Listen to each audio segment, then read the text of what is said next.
I need to tell someone about what happened to me last autumn. I've been putting this off for months now, but the memories won't leave me alone.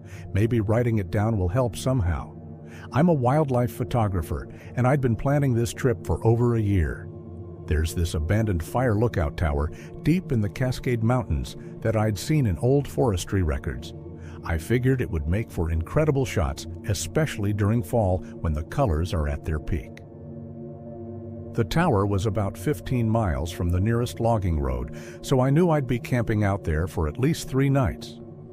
The hike in was brutal, but worth it.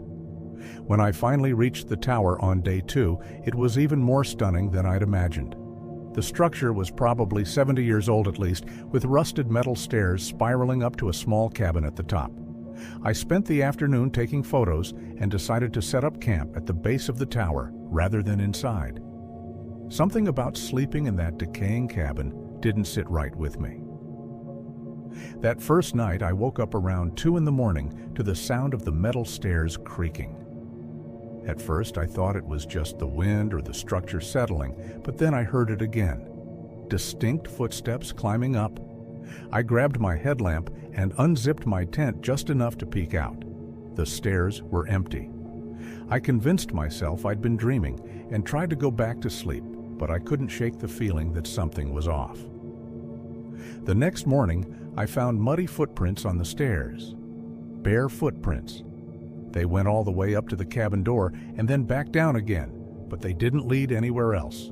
No trail leading to or from the tower, just the prints on the stairs. I examined them closely and noticed something disturbing. The prints going up were normal, but the ones coming down were backwards, like someone had walked down the stairs facing the wrong direction. I should have left right then. I really should have. But I'm stubborn, and I'd come all that way for photos. I spent the day shooting and tried to forget about the footprints. As the sun started setting, I noticed something I'd missed before. There were scratches on the outside of my tent, long, deliberate marks that looked like they'd been made with fingernails.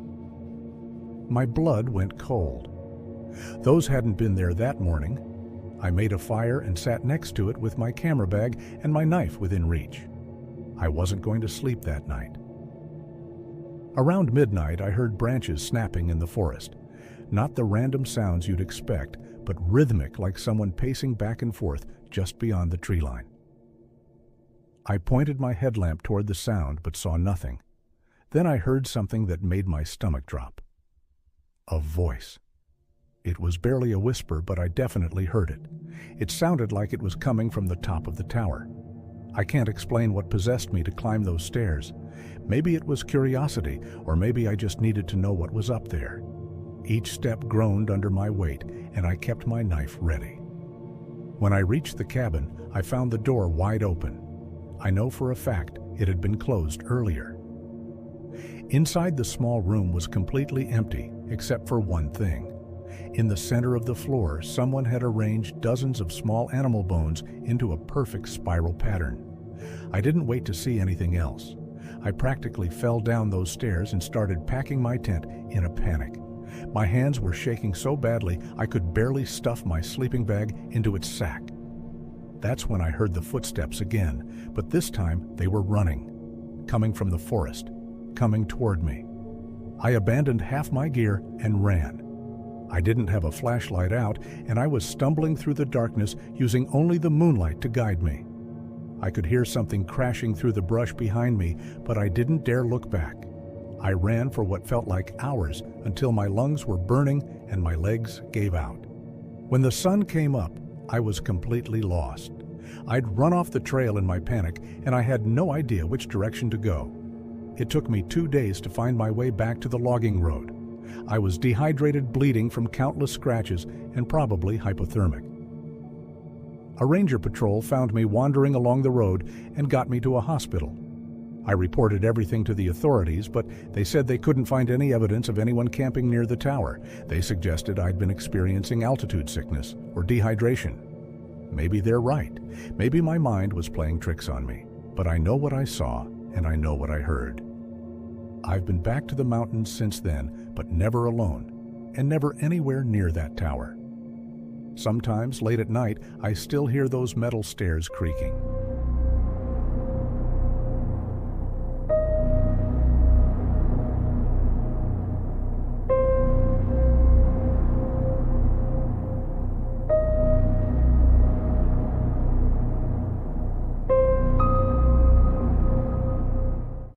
I'm not sure why I'm sharing this, but I need to get it off my chest. This happened 3 years ago, and I still think about it every single day. I was working as a fire lookout in northern Idaho that summer. If you don't know what that is, it's basically someone who sits in a tower in the middle of nowhere watching for smoke. The pay was decent, and I needed the isolation after a rough breakup, so it seemed perfect. My tower was about 15 miles from the nearest road, accessible only by hiking trail. The Forest Service dropped off supplies once a month, and other than that, I was completely alone. Just me and the woods and my binoculars. The tower itself was old, built sometime in the 1950s. It was a small cabin perched on stilts about 40 feet off the ground, with windows on all sides and a narrow staircase leading up to it. The first few weeks were exactly what I needed. Quiet, peaceful. I'd wake up at dawn, scan the horizon for smoke, read books, and go to bed when the sun set.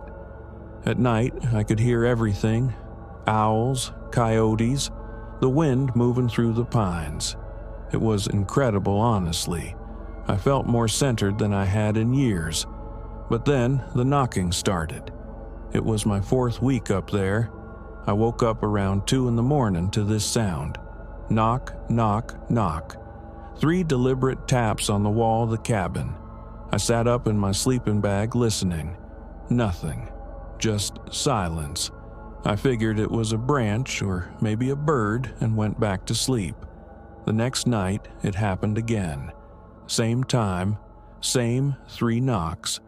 This time I got up and looked out the windows with my flashlight. There was nothing out there, just darkness and trees. The stairs were empty. No animals, no people, nothing that could have made that sound. I told myself it was the tower settling or the wood contracting in the cold. Old buildings make noise, right? But it kept happening. Every single night at exactly 2 a.m. 3 knocks, always on a different wall, sometimes the north side, sometimes the east.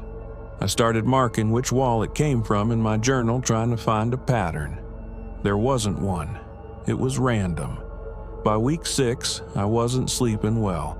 I'd lie there, waiting for it, dreading it, and it always came. Knock, knock, knock. I even tried staying awake one night with my flashlight ready, thinking I'd catch whatever was doing it. But the moment I heard those knocks and shined my light, there was nothing. Just the empty platform outside my windows. I radioed the ranger station and asked if anyone else had reported weird sounds at the tower. The guy, I talked to Frank, laughed and said old towers were creaky. He told me I was probably just hearing thermal expansion. When I pressed him, he got quiet for a second and then said the last lookout had left early. He didn't say why. Week 7. The knocking changed. It wasn't 3 taps anymore. It was dozens of them. Rapid knocking all around the cabin, like someone was running around the platform hammering on every wall. It lasted maybe 30 seconds and then stopped. I grabbed my radio and called Frank. He told me to calm down. Said it was probably a bear or a raccoon, but I've heard bears before. They don't knock, they scratch, they grunt. This was different. The next morning, I found something that made my blood turn cold. There were handprints on the windows. Dozens of them. Small ones, pressed against the glass from the outside. They were smudged and dirty, but unmistakably human. Child-sized hands. I took pictures and sent them to Frank. He said he'd send someone up to check it out, but weather was coming in and it might be a few days. Those few days were the worst of my life. The knocking continued every night, getting more frantic. And during the day, I'd see movement in the trees, just flickers at the edge of my vision, shapes that vanished when I looked directly at them. I stopped going down the stairs. I had enough food and water to last until Frank sent help. I wasn't leaving that cabin. On my last night there, I woke up to silence. No knocking, no sounds at all. The forest was completely dead quiet. And then I heard it. Footsteps on the stairs. Slow, deliberate steps coming up toward the cabin. I grabbed my knife and backed into the corner. The steps reached the platform. They circled the cabin once, twice, 3 times, and then they stopped right outside the door. I don't know how long I stood there. It felt like hours. The doorknob never turned. Nothing tried to get in, but I could feel something on the other side, waiting, watching. When the sun came up, I didn't wait for Frank. I grabbed my pack and ran down those stairs and didn't stop running until I hit the trail. I hiked 15 miles in 4 hours. Frank met me at the trailhead and I quit on the spot. He tried to talk me into finishing the season, but I was done. I never went back. They found the last lookout's journal a month later, hidden under the floorboards. The final entry just said the same thing over and over. They want inside. They want inside. They want inside.